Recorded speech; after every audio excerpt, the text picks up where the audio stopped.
గురుభ్యో నమః. ఒక ఎమోషనల్ మూమెంట్ ఇది. మీతో పాటు నేను ఏవి చూస్తున్నప్పుడు అదొక తెలియకుండా ఒక 50 ఏళ్ల నట ప్రస్థానం. ఎందుకంటే నేను 1961 జూలై 27 మద్రాసులో పుట్టాను. కానీ నాన్నగారు ఇక్కడే కళ్ళేపల్లి అగ్రహారం, అలాగే మంగళవారం పేట మాకు రెండో హౌస్ లాగా. ఎందుకంటే మా సురేఖ కూడా ఈ మంగళవారం పేటలోనే పుట్టింది, మనవరాలు ఇక్కడే పుట్టింది. అలాగే ఎన్నో కార్యక్రమాలు నా చెల్లిని ఈ బరంపురానికి మా మావయ్య కొడుకు ఇవ్వడం జరిగింది.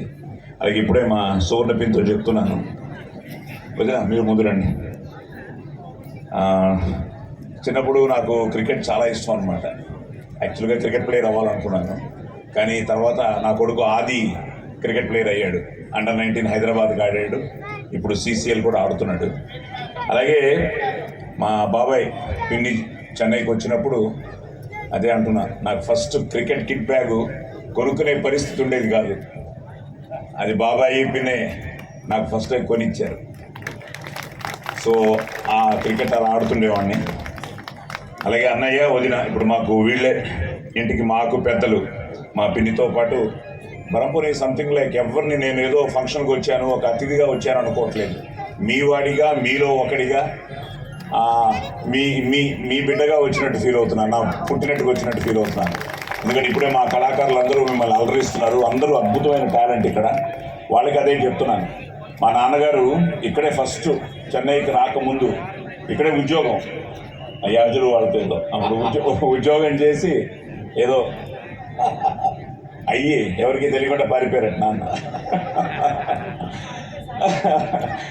సో నా అదృష్టం ఏంటంటే స్వరం మా నాన్నగారు ఇచ్చింది, చదువు సంస్కారాలు మా అమ్మగారు ఇచ్చింది, అలాగే ఆశీర్వాదం కళామ తల్లిది, ముక్కోటి దేవతలది, అభిమానం మీ అందరిది.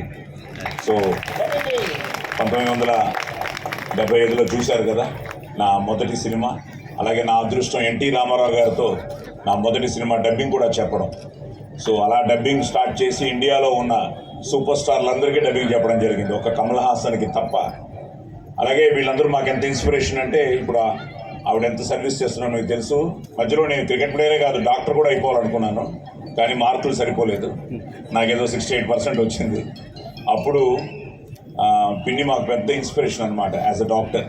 ఇప్పుడు నా కూతురు ఈవిడ బ్లెస్సింగ్స్తో, మీ అందరి అభిమానంతో తను ఇప్పుడు MD పీడియాట్రిషియన్ అయ్యి ఇప్పుడు she has a very big hospital in Hyderabad, Cherish Children's Clinic అని. సో అలాగా జీవితంలో మనం మనసా వాచా కర్మణ, ఎందుకంటే ఎంతోమంది పిల్లల్ని చూస్తున్నాను. తల్లిదండ్రులు, తల్లి తండ్రి గురువు దైవం చాలా ముఖ్యం. ఆ తల్లిదండ్రుల్ని మనం గౌరవించాలి, అలాగే వాళ్ళని ప్రేమించాలి. అలాగే గురువు ప్రతి లైఫ్లో మనకి ఏదో ఒక ఫేస్లో ఒక మంచి గురువు దొరకాలి. నా అదృష్టం మా అమ్మే నా మొదటి గురువు. ఎందుకంటే అందరం అంటాం కదా, అమ్మ ఒడే మొదటి గుడి అని. అలాగే అదే మొదటి బడి కూడా.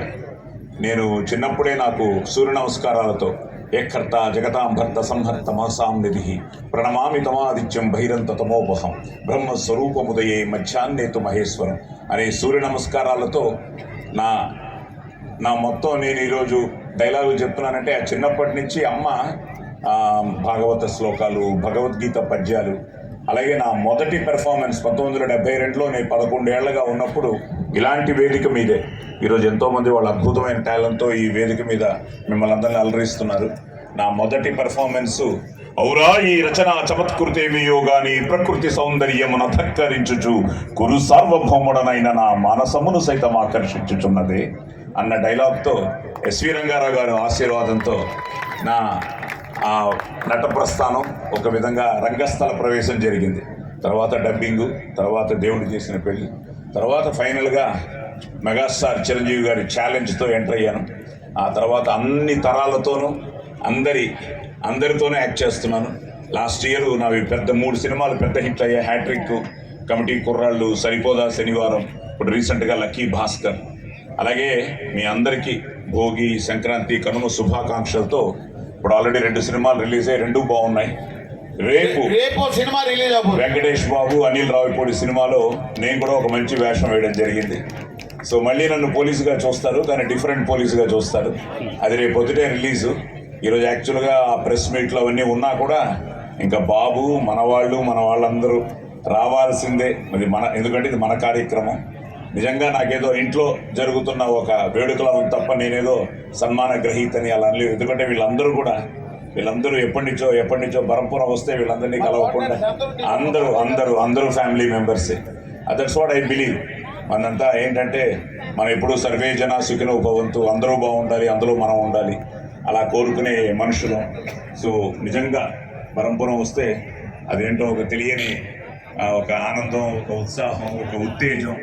సో అలాగే రేపు ఈ సంక్రాంతికి వస్తున్నాం కూడా, రేపు రిలీజ్ అవుతుంది. అలాగే నా తర్వాత మా ఆది కూడా ప్రేమ కావాలంటూ రావడం, వాడివి ఏదో చాలా మంచి సినిమాలు రాబోతున్నాయి. ఈ 50వ సంవత్సరం ఈ రోజు మొన్నే January 9th, 1975లో స్టార్ట్ అయిన నా ప్రస్థానం ఈ 2025లో 50 years కంప్లీట్ చేసుకుని ఈరోజు ఈ బరంపురంలో ఈ ఆత్మీయ సత్కారం నిజంగా నాకు చాలా ఆనందంగా ఉంది. సో దీనికి కారకులైన ప్రతి ఒక్కరికి, ముఖ్యంగా అలాగే మా అనిల్ గారు,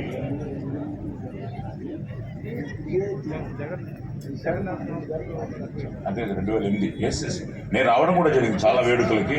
మన ప్రపంచ తెలుగు సభలు కూడా నేను రావడం జరిగింది. అది ఎప్పుడు 2011లో మేమందరూ ఇక్కడికి రావడం, ఇలాంటి సభలే చాలా అద్భుతంగా మా అన్నయ్య పుడిపి సత్యనారాయణ గారి ఆధ్వర్యంలో వీళ్ళందరి పర్యవేక్షణలో చాలా బ్రహ్మాండంగా జరిగాయి. సో అలా నేను ప్రతి ఏదో ఒక వేడుకకి తొందరలోనే మన పరంపరం ఒక 100 ఏళ్ల చరిత్రని మనం సెలబ్రేట్ చేసుకోబోతున్నాం. అతి త్వరలో ఆంధ్ర భాషాభివర్ధని సమాజం సెంటినరీ అతి ఘనంగా చేయనున్నాం.